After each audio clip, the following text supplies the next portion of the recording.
সকলোকে নমস্কাৰ জনাইছোঁ। দুজোপা গছ দেখুৱাইছোঁ। এই গছ দুজোপা আপোনালোকক দেখুৱাটো মই জৰুৰী বুলি ভাবিলোঁ, সেইকাৰণে দেখুৱালোঁ। বহুতো কনফিউজ হয়, সকলোৰে নহয়। বৰালি বকুৱা আৰু পননুৱা শাক। পননুৱা শাকজোপা আমি শাক হিচাপে খাওঁ, নহয়নে বাৰু? বিভিন্ন প্ৰকাৰে খাওঁ, থাইৰয়ড, বিভিন্ন আচলতে বেমাৰত লাগে। কিন্তু এইজোপা বৰালি বকুৱা শাকজোপাও গছজোপাও আমি বিভিন্ন বনৌষধি গুণ আছে। মই কিন্তু আজিলৈকে বৰালি বকুৱা শাকজোপা ভাজি খোৱা নাই দেই, মিছা কথা ক'লে কি হ'ব। এইজোপা মই ঔষধত লাগে বুলিহে জানো, দৰৱত লাগে বুলিহে জানো। কুষ্ঠ ৰোগকে ধৰি বিভিন্ন ৰোগত আচলতে এই গছজোপা ঔষধি গুণ আছে।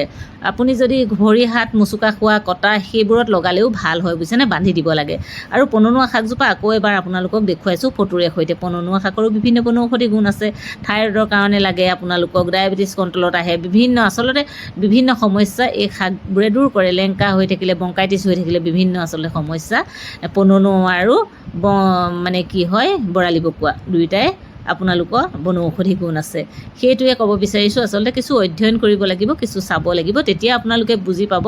মই এই গছ গছনিৰ ওপৰত বিভিন্ন ধৰণৰ আচলতে অধ্যয়ন কৰোঁ, চাওঁ, আৰু গছ কোনজোপা কি গছ সকলোখিনি চাওঁ, জানি ল'ব লাগে প্ৰথমতে, নহয়নে বাৰু? আকৌ লাষ্টত আপোনালোকক দেখুৱালোঁ বৰালি বকুৱা আৰু পননুৱা গছৰ ফটো দুখন দিলোঁ। আপোনালোকে ভালকৈ চাব দেই, কোনজোপা কেনেকুৱা লাগিছে বাৰু।